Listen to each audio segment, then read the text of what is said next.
Welcome to Entrepreneurship at Rowan, an official production of the award-winning Rowan Center for Innovation and Entrepreneurship. We cover the entrepreneurial pulse of Rowan students, faculty, and alumni. Prepare to be Rowan proud. Hello, Rowan University. I'm your host, Madison Miller, and welcome back to Season 5 of the Entrepreneurship at Rowan podcast, where we'll be focusing on creative entrepreneurship. Today, I'm here with Julian Doroteo, a Rowan alum and founder of Shears Hair Studio in Bridgeton, New Jersey. I'm so happy that you can make the trip back to Rowan today to talk to me, and I can't wait to chat with you about your business and your journey. Awesome. Thank you for inviting me. Yeah, I'm really excited. So to start off, super easy question. I just want to learn a little bit more about you, your background, and how you got into hair and what motivated you to start your business. Awesome. So I'm from a small town from Jersey, South Jersey. It's called Bridgeton. It's more of a migrant city, so it's more like South American and Central American population. Growing up, there's always that hustler mentality around me. Everywhere you saw, there was always people trying to start up their own businesses, like side businesses, something that's not like corporate, more of like cutting down trees, landscaping, vending, all that. So all that, I was just always around it. And honestly, I have no idea how I got into barbering because essentially growing up, I was more into construction and more of a, like, I guess, outdoorsy field of work. It was quite interesting, honestly. I just went into high school, and being honest, I always tell this to everybody. It's, like, unexpected. Like, you never know what you fall in love with until you get a taste of it. So I ended up doing cosmetology as a side program in high school that they offered, and that wasn't even my first pick. My first pick was auto technician, actually, and my second pick was culinary for some reason because I like food. And so both slots were taken. They were filled up, so cosmetology was my last one. And I was like, well, if anything, being honest with you, having that 16-year-old mindset, I was like, at least I'm going to be in a room full of girls, and I'm going to be the only dude. So I'm like, all right, let's call it. Let's go. Great. I got to learn a lot of things. And then from there, all it took was one person from high school to just ask me, like, you go to cosmetology? And knowing I was only in there for 3 months, pretty much, I guess, faked it till I made it. He asked me if I could cut his hair, and I was like, all right, cool. I butchered him badly. It was hilarious. It was funny at the time because I'm like, why did I lie to him and say that I can cut hair? But at the same time, I didn't want to like put myself down and not like feel confident enough to say like, yeah, I can cut your hair. But anyways, he started being my model, and I just started practicing on him. And then from there, it was just where I'm at now. That was in high school. Then you came to Rowan, right? And went through our like entrepreneurship program. Mm-hmm. Cool. Would you be able to talk a little bit about that? And just what definitely. That was like? So right out of high school, I wanted to experience and try different things before settling on one career, if that makes sense. I never really saw barbering as like a actual job, and always around growing up, coming from like a small town, my family always wanted me to be, since my parents are Mexican immigrants, they want their children to, be an accountant or be somewhere in an office, corporate setting. That's I guess like their version of success. And they always, being honest with you, growing up, barbering was always considered a side hustle. It wasn't really a full-time job or a real career. And I always had that in my head because all my family, not even my parents, but like the people around me and my family, always really not talked down, but they didn't really pay much attention to it and were focused more on like, yeah, that's cool. Cut a little bit of hair here just to put a little money in your pockets, but focus on getting your college degree, focus on getting a job at a bank or, something more stable.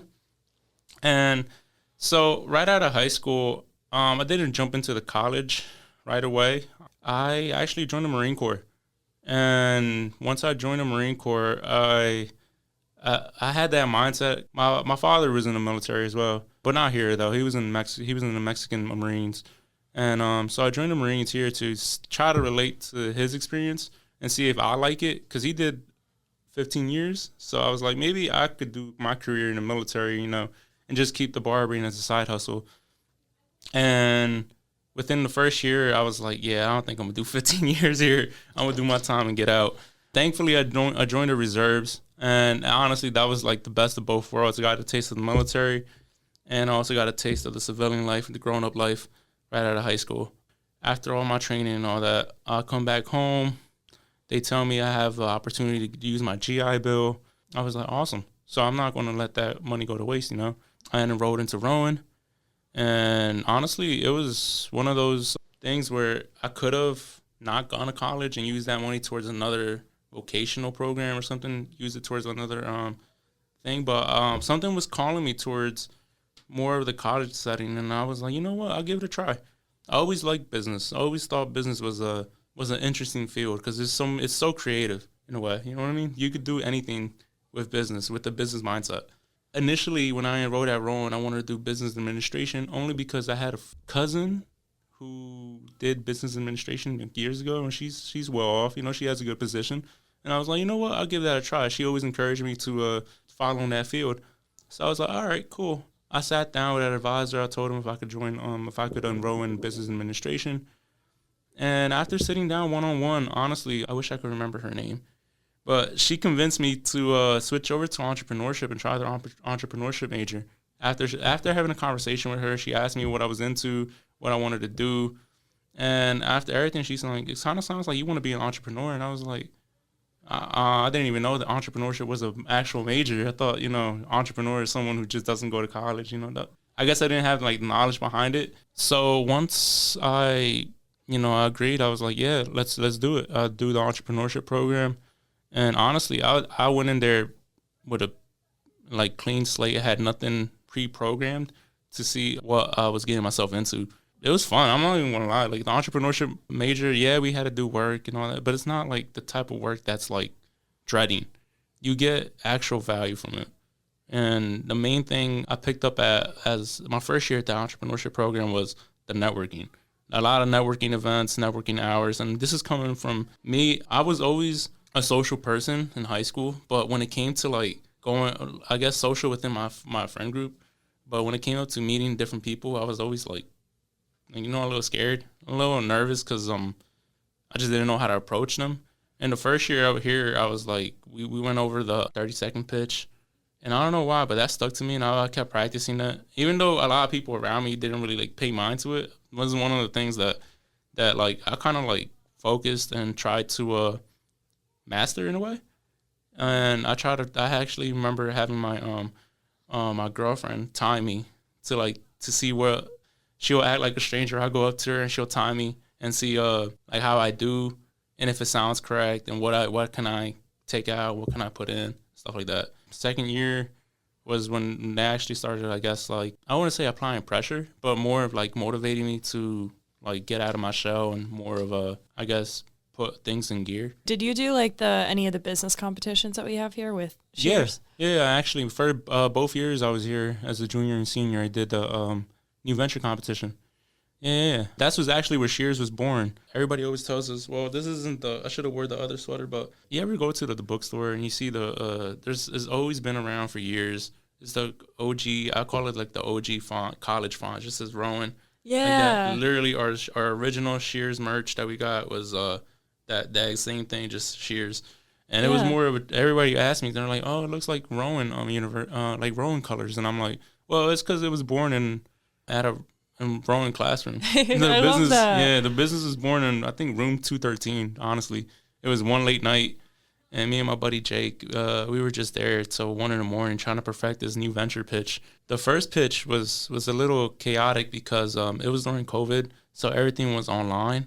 And we got on Zoom, and it was funny because I'm fully kitted out. I can't take off my kit. Once the range is hot, it's like everybody has to wear their protective gear on. So I had my full kit on, rifle slung, and it was funny because the faces of when I turned on my camera of the judges, I remember one of them being Dr. Ligori. I know he's not here anymore. He's in Florida. He's like, that a rifle? I think that was his first question. And he's like, is that a rifle around your neck? I was like, yeah. He's like, and everybody's just looking around puzzled, and I'm like, oh, my bad. I'm at drill right now, so I'm gonna mute myself because there's a lot of gunshots and stuff going on in the background. So let me just mute myself, but I'm listening. I had my AirPod in, and it was in the bathroom too. So yeah, it was a pretty fun. It was one that the judges, well, Dr. Ligori told me that it was one that they keep in their head, and they're like, oh, that was one of the weirdest Zoom calls that we had. because it was in the bathroom and they have like people passing behind me saying some Marine Corps things in the background, and it's funny. It was just a funny time, but we did hit finals. That I think we made it to the finals, but we never won. Yeah, I mean, both years were fun. Second year we got to do the actual pitch and in front of the judges and all that, and it was a good time, honestly.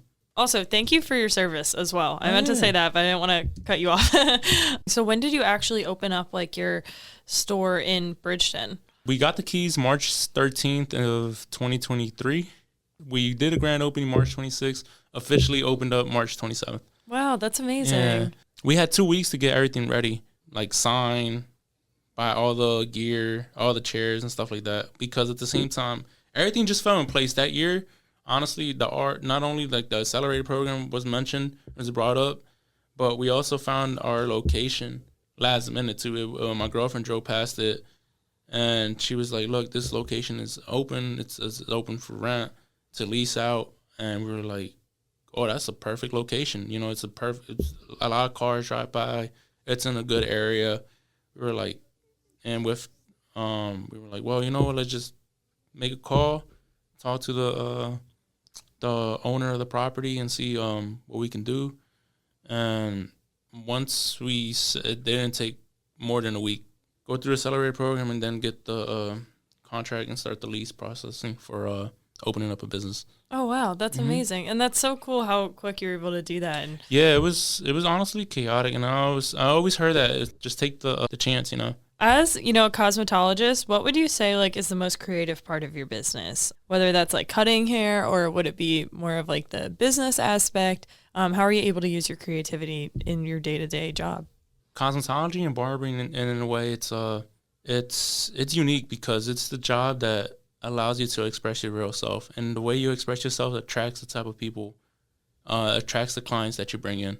If you walk into our shop, nobody in there is the same person. All of our barbers and stylists, we all have a different personality. We all dress differently. We all have our own aura in a way. You know what I mean? We have our own energy that you could tell like that we attract our certain type of clients, and that's the one thing that I like about this industry is that it's honestly it's what you want to make of it. It's not traditional anymore where it's like you got to be at the shop 24/7. You just cut hair. You just color hair, you just dye hair. Just thanks to social media and all that, you're able to express yourself more, do content on, I know, I'm pretty sure you have a couple stylists pop up on your TikTok feed or Instagram feed. You can be able to work around social media and create content, be a content creator within this industry. What I like, I guess, the most creative part of this job is just cutting hair, honestly, because I treat every client as a clean canvas when they come into me, and I get to create my own work on that canvas. Yeah, it's the only time I guess I get to feel like Picasso in a way. Yeah, that's awesome. I feel like my hairdresser, I'm like so connected to her. She's like my other mom. So I feel like every time I go see her, I get so excited, and like just having like a relationship with the people. I feel like that's one of the relationships like where it's customer to business, where you really get to connect with your customers. Yeah, definitely. That's one of the things that we try to instill in our barbers, because a lot of the barbers within our area, and not talking down on anybody, everybody has a different way of running their business, but most of the businesses, shops out in Bridgeton, they're more focused on like get them in, get them out, quantity over volume over I guess quality. And that's one of the things that a lot of our barbers that work with us, they grew up on like that mindset, like get them in, get them out as fast as they can. And we try to instill with them, like, listen, like, yes, that's a good way to, I want to say it's a bad business model to have, because it's, it's worked, it's been passed down for generations. But if we try to focus on keeping the client coming back and getting them to feel as if they're family. Like you said, building relationships with them. We instill that heavily, actually. We extend our slot times. We can get any haircut done within 30 minutes or so if we wanted to, or less. But we extended to 45 minutes just so we could have that time to not only work on our details, work on the cut details, but also, get to talk to the client. And not every client is very open to talk, but, if they see that you're open to, like, learn about them and actually hear what they're going through throughout the day and stuff like that, they'll eventually open up. I don't know, it's one of the perks, I guess, of having that job is you get to meet different people. And then, I have a lot of returning clients. Even prior to me opening up the business, I had clients from other shops when they heard about us opening up. They're like, "Oh, you're back in town," because I did leave the town. I was working at a different location. And he's like, "Oh, you're back in town, and this is yours. It's amazing. I finally get to see you again." And, just spark that connection again. And then I get to know more about them that they didn't even really know about them before. So it's pretty cool. What's that like? Like just having a business in your hometown, like, is that something you always like dreamed of when you were growing up there? Or just what's that like to have somewhere? Being honest, I never really saw myself as being a business owner. My parents always like try to persuade me to be working for like corporate or like a bank, more of a bank. My dad wanted me to work at a bank, and my mom wanted me to be a teacher. And I'm all open for being a teacher. I like I guess speaking to the youth. But no, I never saw myself being a business owner in my own hometown. So being able to have that opportunity was just a blessing. And it's weird because everybody growing up, obviously all my parents' friends. My parents, my dad's very social, so he had a bunch of friends right around town. And just growing up, I have old family friends that I haven't seen in years coming to the shop, and they're like, "I remember when you were 10 years old, you were 9 years old." And I was like, "Really? I don't really remember you, but I'm pretty sure you did see me at that age." And it's a very small town, and everyone pretty much knows each other, so it's pretty cool. I guess you have more pressure, and once you become a business owner, because you have like all eyes on you in a way. It's not really like chaotic or dramatic like that, but it's like you have that in the back of your head, like, you gotta like step up on how you act and how you carry yourself. And, because people are watching, people do talk. Upsides is everybody knows each other, and it's pretty cool. I think I just have like one more question for you. What is one thing that you wish that you knew as a student entrepreneur, and what advice would you give to either current students or just younger people who are looking to, go into a career like hair or cosmetology? The process of opening up a business, as in the legal side. The legal side was a little bit tricky, going through the state and pretty much choosing whether you want to go LLC, sole proprietorship, the different type of categories of a business. That was the trickiest one for me. I wish I would have known, or at least gone over it a little bit. One thing is, I guess, as a personal reference, I want to say I've always been the type of person to be like scared to take a risk. I always try to play it safer, and then one of the things I wish I would have done sooner was just take more risk. I probably would have changed my life a lot earlier, but I was still able to be young enough to learn and fix it. But take risk, take that chance. If you have an idea, go for it. If you have the mindset, or at least have a little bit of knowledge, do some more research within your field and see what's trending. See what will make you stand out, and hold true to your values. Find what's very important for you and hold true to it. I'm pretty confident in what I do, but there's always new things to learn. I'm always looking at the younger generation of how they cut hair and how they do their things, because you could pick up a thing or two from them. I feel like the people that are the most successful aren't people that are successful in the current moment. It's people who can change and grow over time, and it's so important. Thank you so much for joining us today. Yeah, I love getting to know you and hearing about your story. I'm really inspired, and I'm empowered by like a lot of the community stuff that you guys are doing. I love what you're doing with the kids and all of it. Oh, thank you. Thank you. For those of you at home, stay tuned to hear more stories just like this. And thank you just so much for being here and for your time. Thank you for listening. Rowan is proud to be an official knowledge hub of the International Council for Small Business. Our AACSB award-winning entrepreneurship programs challenge students to solve real problems in bold and impactful ways. If you're interested in supporting entrepreneurship at Rowan, or want to get more involved by hiring an intern, speaking to a class, or being featured as a case study, contact us at rcie@rowan.edu.